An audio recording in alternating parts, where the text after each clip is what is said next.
I woke up this morning. It's in the low 50s. It's like, wow, this is phenomenal. So, but it is good to be back, and welcome to Election Day. Everybody voted? Yeah. All right. Is Robin here today? Robin, do you have an update? Yeah, I do. Okay, we got an election update. Come on up. Well, Robin is actually working the polls today. She's an election judge up in Tarpon Springs. So she asked me to talk to y'all. We took our last batch of ballots in yesterday. Brant and Tiffany and Margaret Henry took them up. They took 20 more, so that means that just in the ones that we delivered from here, it was 337. Whoa. And we're still going.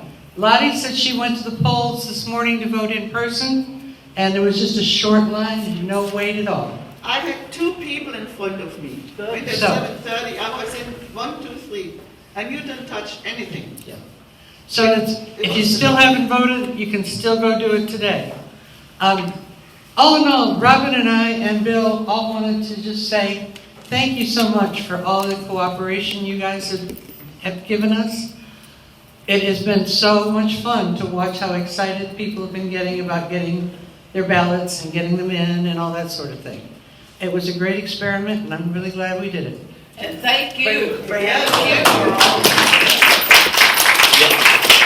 You know, the thing that I think is pretty amazing about that, so we ended up with 337 that we hand-delivered to the polls. There's probably another 80 or better who either voted by mail or will vote today at the polls. And you think about what that means in terms of Regency Oaks. That means we had over 90% of our folks who bothered to vote.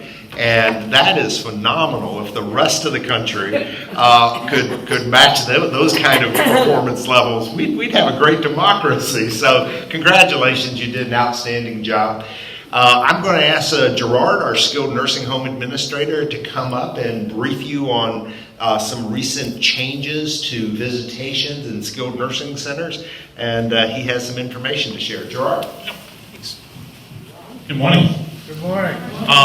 Just an update. We sent the letter out yesterday, but in case you don't get it today or you might get it tomorrow, we've reopened the health center to visitation again. We had to go through a 2-week period where all the residents and all the employees had to test negative twice, so 2 in consecutive weeks. So they've done that. So now what we do is we're opening up the visitation starting literally as we speak, coming in right as I drove over here.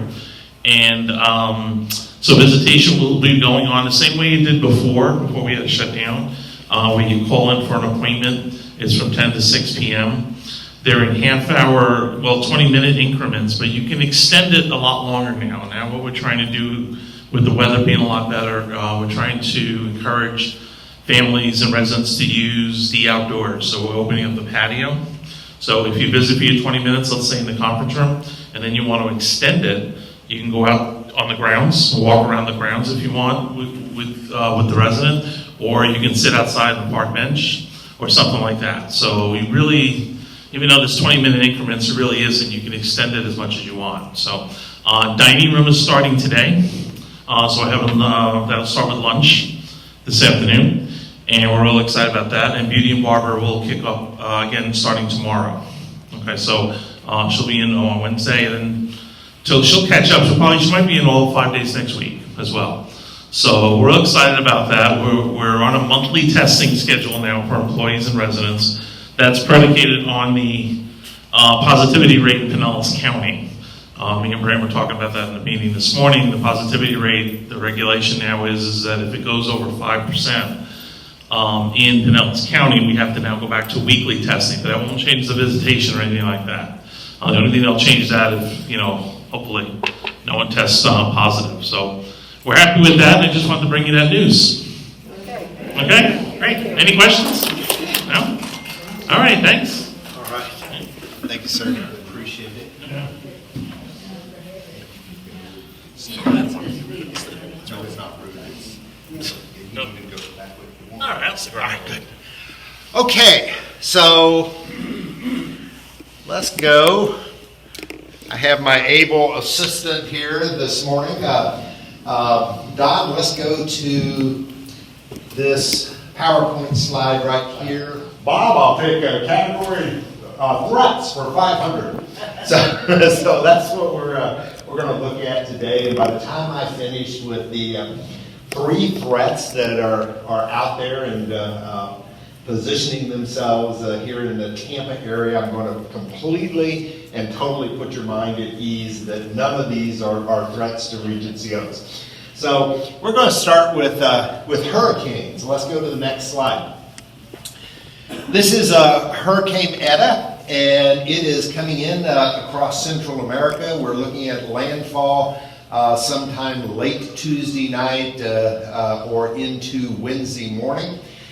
It's coming in as a pretty strong storm. It's coming in as a Category 4, potentially a Category 5. There are Pacific winds that are coming off this cold water that as soon as it makes landfall, it's going to force the hurricane back out into the Gulf, where the temperature is much warmer than what you see on the Pacific side, and there are steering winds that will take it back toward the mainland. And Don, if you go to the next slide, this is what had everyone so nervous last week. This is the spaghetti modeling, and if those temperatures had stayed from last week, the spaghetti modeling, you see the yellow, was taking it right over Tampa Bay. However, this cold front has dropped down.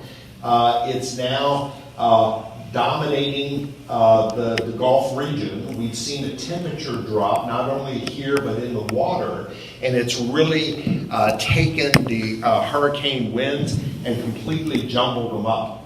And so this is the updated spaghetti modeling of the projected path, and you can see that the predominant spaghetti tracking takes it over Cuba, where it will dissipate.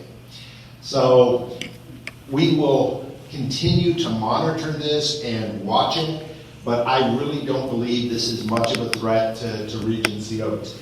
This cooler temperature, the cold front that is coming down from the north is going to steer this further south, where the warm water off Cuba, closer to the equator. The further south you go, the less impact of the cold front you'll feel. And I think this thing is going to end up somewhere over Cuba, and it's just going to play itself out. So again, I want you to know that we're looking at it, we're monitoring it. It would potential impact for Tampa would be sometime late weekend, but I just don't see this as a real potential threat for Regency Oaks. I think it's going to dissipate.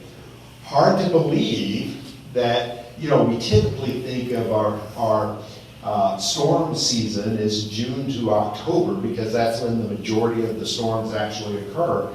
But hurricane season actually runs through the end of November. Really sort of rare in Florida to see any kind of activity this late in the year. Okay, next slide. This is election night violence.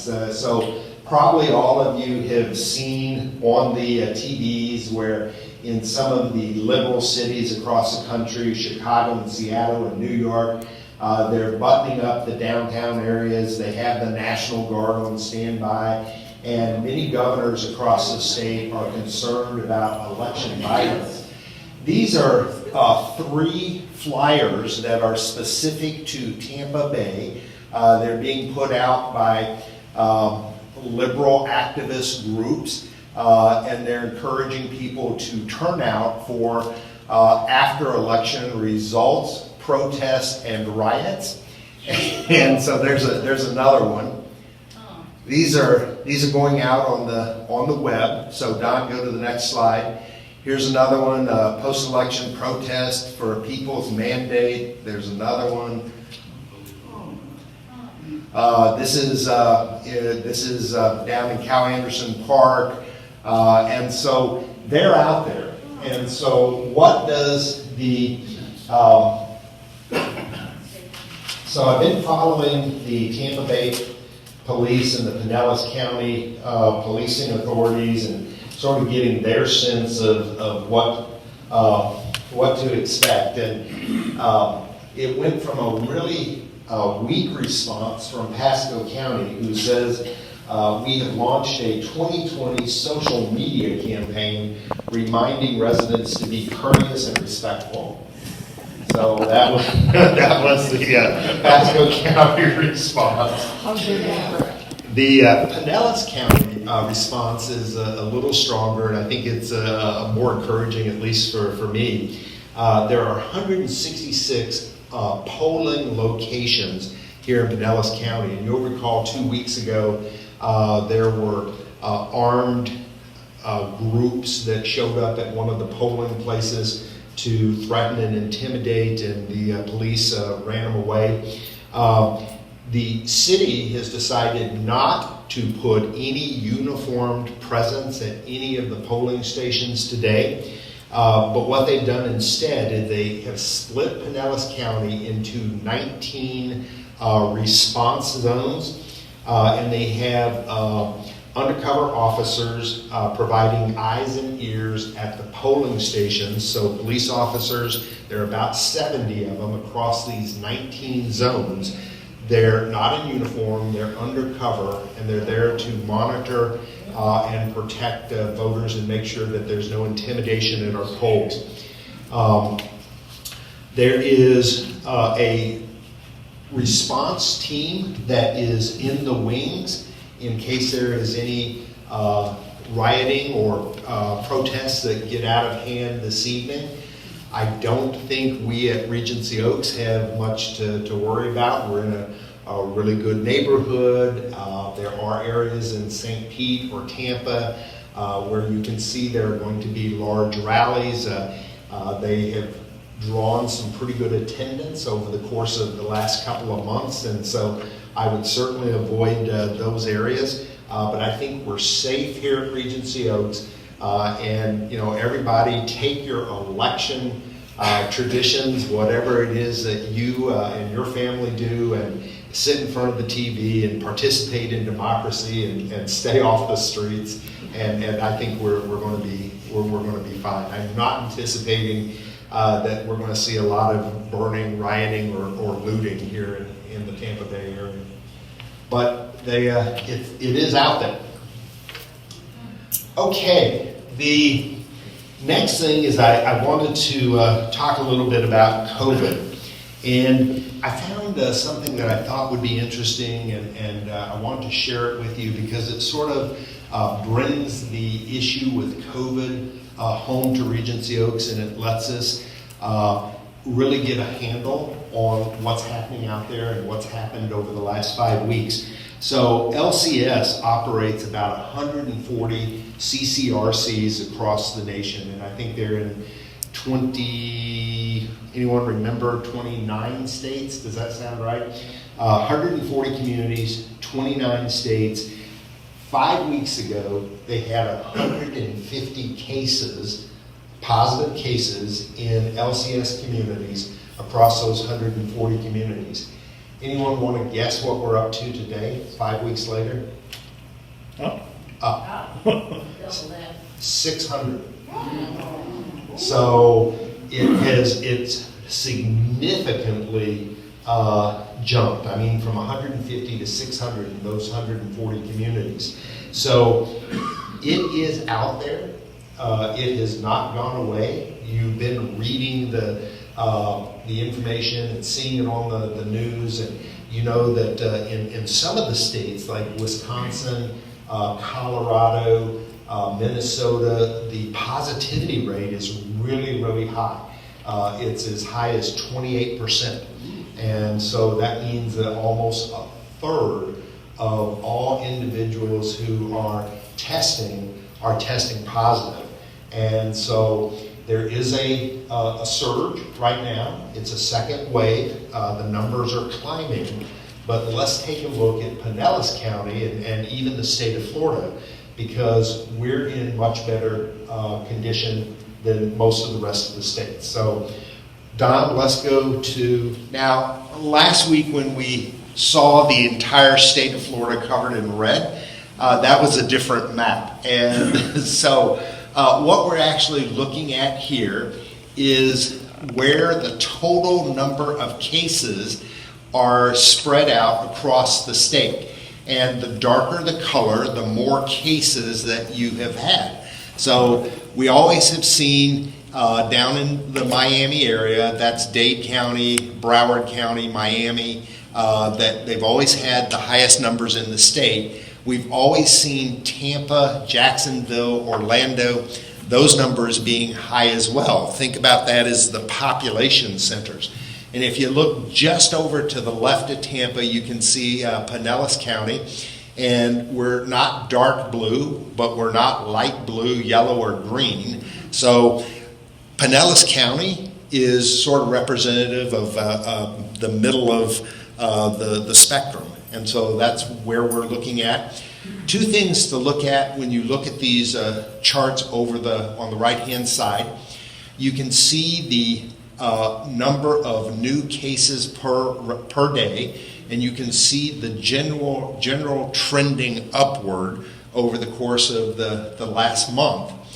But look at this. Resident deaths by date of death, look how that has trended down even though the cases have trended up.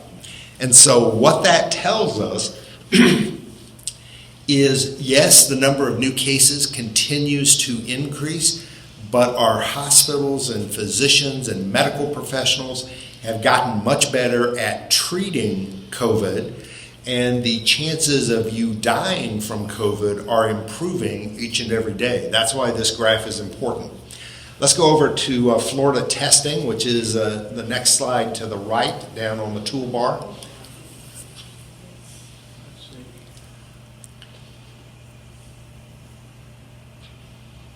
All the way over, there we go.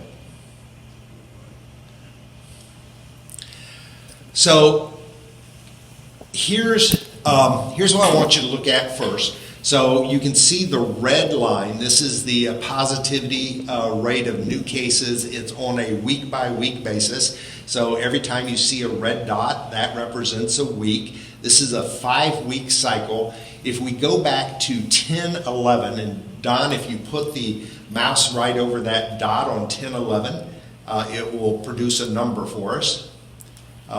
This dot right down here right here. So you can see the positivity rate. That's the number of people who were tested and how many of them tested positive for COVID was at 4.92, and it's been pretty consistent. If we go over to the latest information, and this is about midweek through way over here on 10/28, maybe somewhere right there. Let's see what that date is. 10/25, we were at 4.97. So the target range for being able to open up and have our community open to visitors and to have greater freedoms and to participate in all the things that we're doing now is 5%. That's what the governor has set at the benchmark. As soon as you go above 5%, there are additional restrictions that have to be put in place. 5% is also the target range that the governor has set. And so Pinellas County, you can see, has over the last 2 weeks been pretty stable. And so, yes, that figure has ticked up here and there, but overall, we're sitting right at the 5% mark. And so our approach right now is going to be a little different than if that number were climbing to 6, 7, 8%, as it is yesterday. You can see that it tested at 6.2%. Mondays, as we've talked about in the past, are never a good day to evaluate the positivity rate because all the weekend data is dumped into the Monday morning. You know, people take the weekend off, they come back Monday morning, they take that data, they load it into the system. Let's go to cases by county. The next slide over. So here again, we're taking a look at hospitalizations. This is important because we've had 2,544 hospitalizations, and that's since the beginning. And why that's important is that number, we monitor that to make sure that the health system is not being overwhelmed with COVID responses. There are still plenty of available beds for residents who need emergency room care. Cases by zip code. So I've highlighted Pinellas County here, and it's the little square to the left of Safety Harbor. So we are still red, and so that's our individual week look, which means we're running over 5% in Safety Harbor. The encouraging thing about this, and you may not notice this without me pointing it out, but we took a look at this 2 weeks ago, right before I left, and it was all red. And now you're beginning to see some pockets of blue up there in Holiday and Tarpon Springs, South High Point there on the bay. And so you're beginning to see some areas of blue where that positivity rate is dropping and new cases are dropping. And so these are important in looking at potential trends for what's happening with the spread. Health metrics is the next slide. So upper left-hand corner, the yellow or brown line is ED visits, emergency room visits with flu-like illness. And you can see it peaked and started to drop. Hospital visits with COVID-like illness, it peaked and started to drop. So those are both trending in the right direction. Documented new cases has continued to rise. We're right above, we're getting up to 1,000 per 100,000 cases. And then the positive for laboratory testing has increased. But then again, we look at that last 2 week cycle and we see that there's some stability in there. And so as you think about this as a curve, you're looking for an increase, a point of stability, and a decrease. And so that's the basis of a positive trend line. All right, thank you, John. County yesterday, we only had 5 deaths to COVID, and I know that no death is good, but that's a really low number for morbidity. Here in Pinellas County, we had 26,141 cases. Our testing ratio we just looked at was 6.2 yesterday, and that was because of some dropping. Our hospitalization in Pinellas County, 2,544 and 518 who had passed. That's an increase, day over day increase of, we had 4 documented cases in our zip code yesterday. That's phenomenal. That is a really good number. And then, of course, in the United States, we've seen a big jump. We're at 9,296,000. That's up nearly 90,000 cases in a single day. But now here's the important thing. The deaths are 231,591. The deaths went up 600. And so don't think about the positivity rate, think about the morbidity rate. The morbidity rate, 600 into 900,000 is 0.7%, which is lower than the flu in many cases. And so I know it's really easy to look at these numbers and say, oh my gosh, we're in trouble, it's spiking. But if you start digging into the data, there's some positive things to look at and to latch onto and garner a little hope. Here's the best news of all. We only have 3 residents in the IL who are under quarantine. All of them are either new move-ins or someone who just came out of the hospital and had a procedure. They're non-COVID related. We have 8 over in the skilled nursing, the exact scenario. If you look at the number of residents and staff that we are following for COVID-like symptoms or flu-like symptoms, it's 0. In all product lines, all residents, all staff, we're not tracking a single soul here at Regency Oaks. And so you are doing fantastic. You're wearing your mask, you're practicing good social distancing, you're being careful with your visitors and your families. And if we just keep doing what we're doing, we're going to be just fine. And I know that, let me tell you first about sort of the approach over the next couple of weeks, is we don't have any plans to layer on additional restrictions, but we don't have any plans to start removing freedoms. We're confident that together we're going to continue to have a stable platform here, and that these numbers are going to continue to support what we're trying to do. We've got the full cooperation of the residents, and we're thankful for your participation in this. And we're just going to continue to monitor it week over week. And then as we get closer to Thanksgiving and Christmas, we'll have to start making some decisions in terms of what can we open up for families, and what's the having guests in for holiday meals, what is that going to look like? But right now, we don't need to make those decisions. We need to just stick to our schedule, continue to look at these numbers, monitor them week over week, and hope that we continue to be stable and see steady improvement in Pinellas, in the state, and here at Regency Oaks. So good numbers. A couple of quick announcements. We'll turn it over for questions.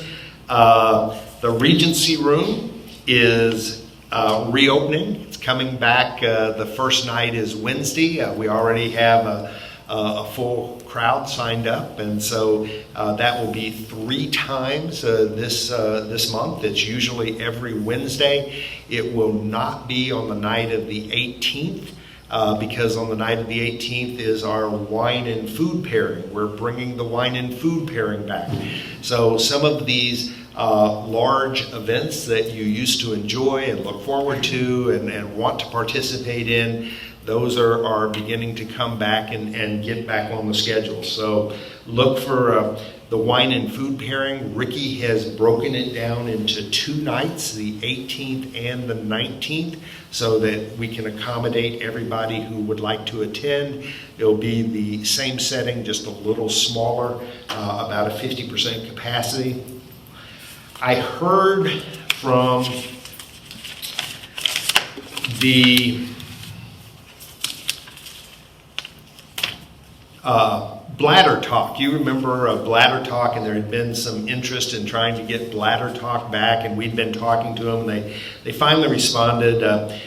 They currently do not have enough clinicians to open their program back up in senior living communities, but they came out, they had a visit with us, and said that that's something that they want to do. They're just not prepared at this point to staff it. But we're going to stay on their list, and as soon as they feel like they have the manpower to do it, we're going to be number 1 on the list.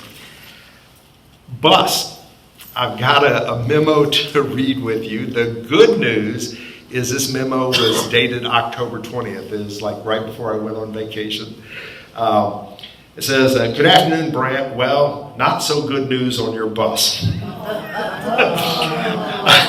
The front observation window broke shipping to the plant, and the glass people are saying 4 weeks to have the repair done. We are pleading, pressing, and cajoling to get the glass quicker. I will keep you updated on the status. Your bus is built. It's finished except for this broken glass. We are delivering at Lakeport next Tuesday, and I called Lisa, the executive director, and they did get their bus last Tuesday. They're saying 4 weeks, since this was dated the 20th, so that means the second week of November, we should have our bus here. So there's an update on the bus, and we just have, this has been a long process on this bus. Then one last thing on this Friday is our forum. It's our monthly forum. It's Friday. It's right here in the town hall. It is at 10 o'clock, and we encourage everybody to come out. We will be seating for 120. We can accommodate that many people.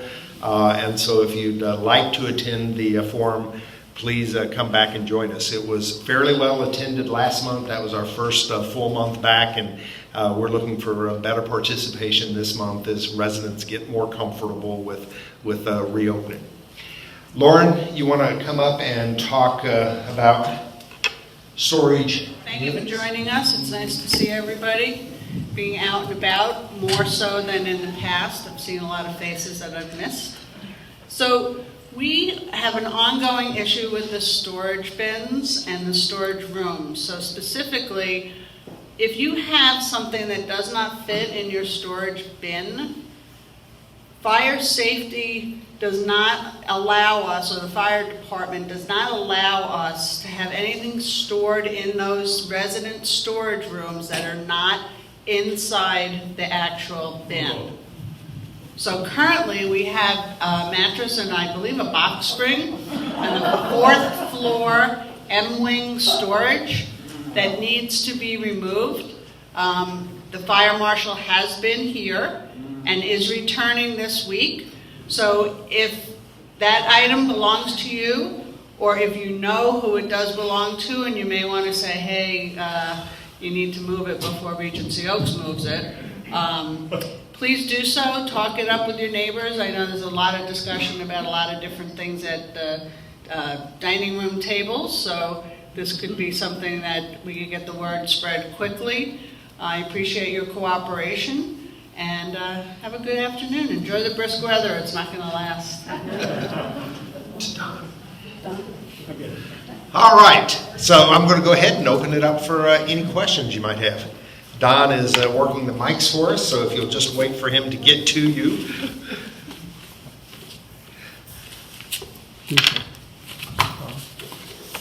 Do you have any idea when the tavern might be open for lunch? So I can tell you that 2 of the items on the next approval list are opening up the coffee stations so that we have those back, and then also expanding our tavern service.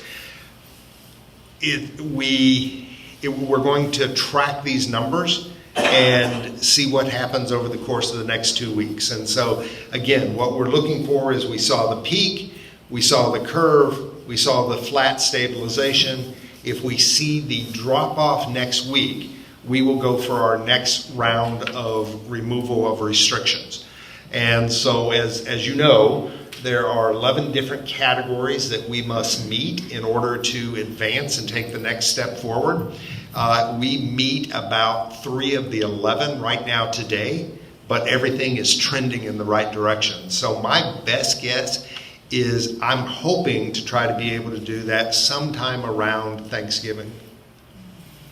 Because I know we're going to have a lot of interest in the cooler weather and the holidays, and so hopefully by Thanksgiving. We'll keep you updated. Miss Beagle's right up here.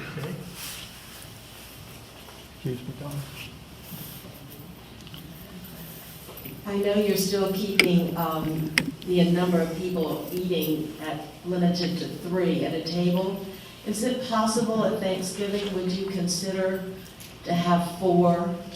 I know for the anniversary dinner, there were several tables that sneaked in a 4th person that dining didn't know about. And since there's only 1 seating and 1 place open at lunchtime, I think it would be nice if that could happen. Yeah. Not the rest of the time, but maybe just for Thanksgiving, and since we're going to sign up pretty soon, we would need to know that pretty soon.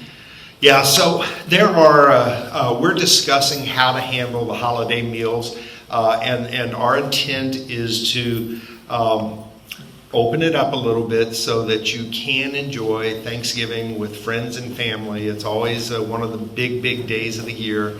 We're not at the point where we're able to announce what we're doing because we haven't decided that, but those discussions are ongoing, and that is our intent, is to try to open up as many restrictions as we can for the Thanksgiving and Christmas dinners, so that you can have a more normal celebration with your families and your friends. And I wasn't thinking family and friends, I was just thinking residents, to let there be four.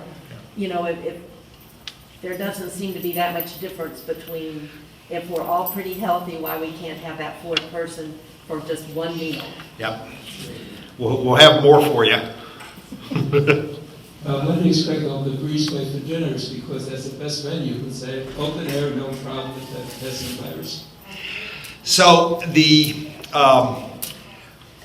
grill on the breezeway is scheduled to open, and I wish Ricky were here. Do you remember a date from the discussions? So it is scheduled to open. I don't see Walt here, Walt Guzik, no. They're scheduled, Mitch. I think it's either the last week of November, first week of December. They're coming. Your mic went off. My mic went off, sorry. So, my mic went dead, I'll speak up. So, the grill on the breezeway is scheduled to return, I believe, the last week of November or the first week of December. And Ricky can confirm those dates. Could you please, can you please clarify the policy that is in place now for residents to visit away from Regency Oaks and say for several days, and then when we come back, we're not in quarantine? So that is correct. The question has to do with quarantine, and so right now you can go and spend the night with a daughter in Tampa, or you can go and spend the weekend with family in Orlando, or you can fly or drive and visit friends or family in Atlanta, and you'll be able to come back and not go on quarantine. What you are required to do is have a complete total record 7 days prior to leaving of temperature checks, and upon your return you will be required to report in every single day for 7 consecutive days for a temperature check and screening. So those have changed. What has not changed is international travel. And so if you're doing international travel and return, it's still a 14-day quarantine. Mm-hmm. All right, any other questions?